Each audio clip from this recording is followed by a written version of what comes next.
Somewhere in southern Russia tonight, a pipeline that has been quietly feeding Vladimir Putin's war machine for years just went dark. And the men in the Kremlin who are supposed to know everything are reportedly still trying to figure out exactly how much they lost. I want to be precise about what happened at Krasnoarmeysk, because the significance of this strike will completely pass you by if you think about it. The way most coverage is framing it, as one more fire, one more burning facility, one more drone strike in a war that has produced thousands of them. That framing misses what actually matters here. This is not about one burning tank of fuel. This is about whether Russia can keep moving oil at all. And those are two very different things. Let me explain why. Because if you don't understand what a pumping station actually does, none of what follows will land the way it should. Oil doesn't move through Russia by magic. It moves through thousands of kilometers of steel pipeline. And pipelines, unlike rivers, don't flow under their own pressure. They need pumps. Large, expensive, precisely engineered pumps housed in stations exactly like the one that just went up in flames in Saratov Oblast. Without that pressure, the oil simply sits in the pipe. It doesn't reach the refineries. It doesn't reach the export terminals. It doesn't reach the front lines where Russian tanks, trucks, and aircraft are burning through diesel and jet fuel by the hour every single day of this war. Krasnoarmeysk was not some forgotten backwater installation. This station sat on the Kuybyshev to Tikhoretsk pipeline, one of the arteries that keeps Russia's southern energy network functioning. A line that was quietly, efficiently moving crude toward the Volgograd refinery on one end and toward the Tikhoretsk export terminal at Novorossiysk on the other. Two of the most important nodes in Russia's entire oil economy, both fed by the same vein. And that vein just got cut. Now let me give you a number that puts the physical scale of this in perspective, because raw figures rarely mean anything until you translate them into something your mind can actually hold on to. 2 storage tanks, each one holding 50,000 cubic meters of crude oil. That is not a backyard fuel depot. That is not something you patch up with a welding torch and a few days of work. 50,000 cubic meters is roughly the equivalent of 20 Olympic swimming pools, times 2. That is the scale of what burned in a single night, in a single strike, on a single piece of Russian infrastructure that most people in the West have never heard of before this week. And here is the part that should unsettle anyone still accepting the Kremlin's talking points about business as usual in Russia's energy sector. This was not an isolated incident. This was one strike inside a much larger campaign that has been quietly, systematically dismantling Russia's ability to move and refine its own oil region by region, pipeline by pipe, storage tank by storage tank for months. Because while Krasnoarmeysk was burning in Saratov, Russian officials elsewhere were dealing with fires of their own, sometimes in the same week, sometimes on the same night. Just days earlier, drones had reached Moscow's own backyard and struck the Kapotnya refinery, one of the largest fuel processing facilities serving the Russian capital itself. Around the same time, an oil depot in the Krasnodar region was burning. A radar station near Kabardinka, the kind of equipment specifically designed to detect exactly this type of incoming threat, blinding a stretch of Black Sea coastline that Russia's military had been counting on for early warning. And further out near Tula, a facility responsible for producing the radar and navigation systems Russia depends on to defend its own skies, had taken a direct hit. That last detail matters more than it might seem. The damage isn't only happening in the present tense, it's happening to Russia's future ability to replace what it's already losing. You cannot defend yourself against the next strike if the factory that makes your early warning systems is on fire. This is a deliberate layered campaign. One that hits the eyes first, the radar, and then hits the body, the refineries and the pipelines. Almost as if whoever is designing these strikes wants Russia blind and bleeding simultaneously, which is of course exactly what they want. The numbers behind all of this come not from Ukrainian press releases, but from independent analysts tracking Russian refining capacity. And those analysts have estimated that somewhere close to a third of Russia's total refining output, roughly 2 million barrels per day, has been knocked offline through the sustained campaign of strikes. 2 million barrels a day. That is a structural wound to one of the largest oil-producing nations on earth. A wound that is not healing. A wound that keeps getting reopened every few weeks by another strike, another fire, another storage tank reduced to black and twisted metal in a field somewhere in Russia's interior. And the consequences of that wound are not staying contained within military logistics. They are spilling over into ordinary Russian life in ways that are becoming harder and harder to explain away. More than 24 Russian regions have now reported fuel shortages. Gasoline rationing is happening in modern Russian cities, including Moscow and St. Petersburg, the 2 cities that are supposed to feel insulated from the war. The places that represent Putin's promise that whatever is happening at the front, life at home stays normal. Think about what that actually means for an ordinary person living in those cities. You wake up, you need to get to work, you need to pick up your children from school, and the gas station near your apartment has a line wrapped around the block, or worse, a sign telling you there simply is no fuel available today. That experience, that small grinding daily intrusion of the war into the routines of civilian life, is the kind of pressure that does not show up in a single dramatic headline, but it accumulates. It accumulates the way water wears down stone, slowly and then all at once. It eats away at the unspoken bargain that has held Russian society together throughout this war. The bargain that says, yes, there is a war happening somewhere out there beyond the border, but life here at home stays mostly recognizable. That bargain is starting to crack. And it is cracking specifically because of strikes like the one at Krasnoarmeysk, strikes that reach not just the battlefield, but the breakfast table. Now I want to talk about the strategic picture, because this is the part that most coverage of this war consistently fails to explain clearly. Krasnoarmeysk was not just feeding domestic refineries.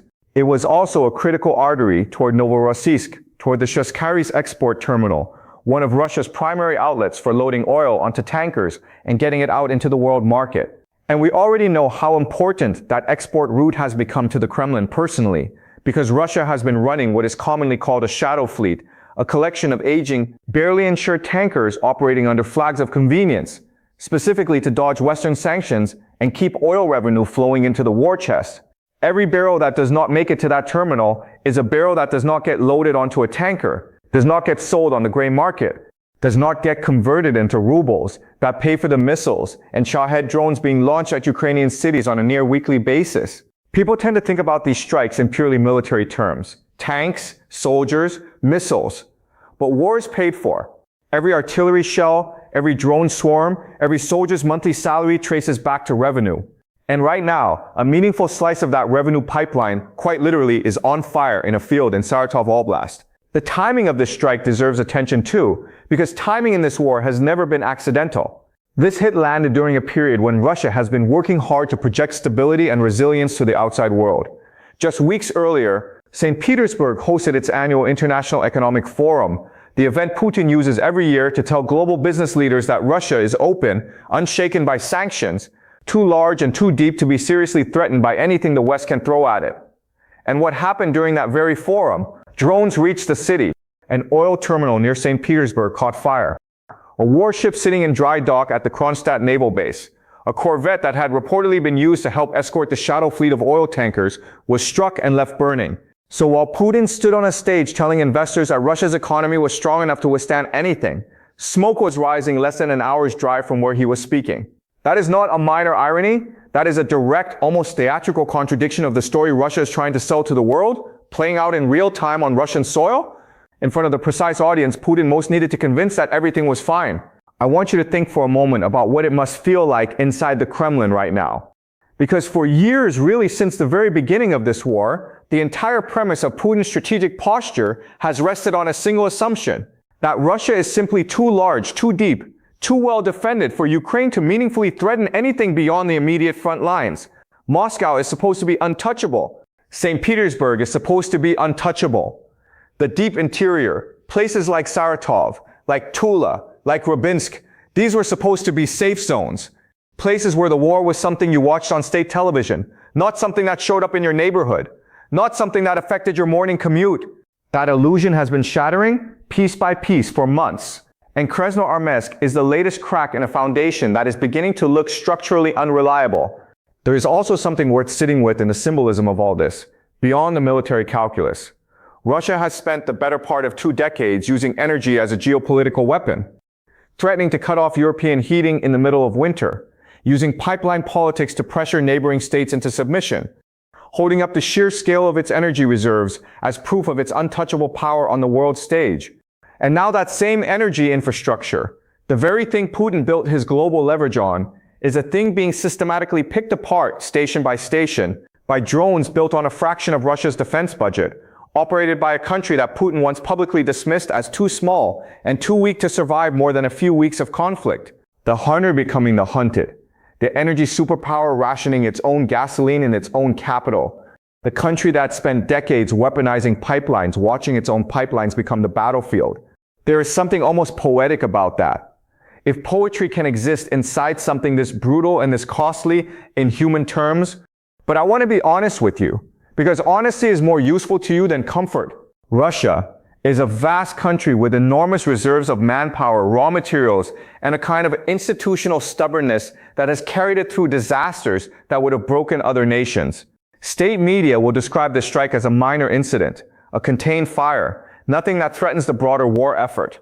Officials will likely claim repairs are already underway, that alternate routing has been established, that production will resume within days. Some of that may even be partially true. Russia has shown repeatedly and against expectation throughout this war a grim talent for patching broken systems faster than most outside analysts predicted, rerouting supply chains, scavenging spare parts, throwing manpower at problems that would stall other governments for months. So if your hope is that this single strike ends the war by next week, I need to bring you back to earth. That is not how this works, and anyone suggesting otherwise is selling you a fantasy rather than an analysis. What this strike does represent, what it is actually significant for, is something more important than a knockout blow. It represents accumulation, the slow, steady erosion of Russia's margin for error, the kind of erosion that does not announce itself with a single dramatic headline, but that quietly, persistently narrows the room a government has to maneuver. Every pumping station that goes offline, every refinery that takes a hit, every radar station that goes dark forces the Kremlin to spend more money, more engineering talent, and more political attention on defense and repair. Resources that could otherwise flow directly into the front lines, into new offensives, into replacing the soldiers and equipment already lost. War is a battle of margins, and Russia's margins are getting thinner with every one of these strikes, thinner than state television will ever acknowledge on the evening broadcast. I also want to address something honestly because I think it deserves a real answer rather than something glossed over. The men making decisions in the Kremlin are not the ones standing in a gasoline line at 6 in the morning. They are not the ones explaining to a child why the family car is sitting idle.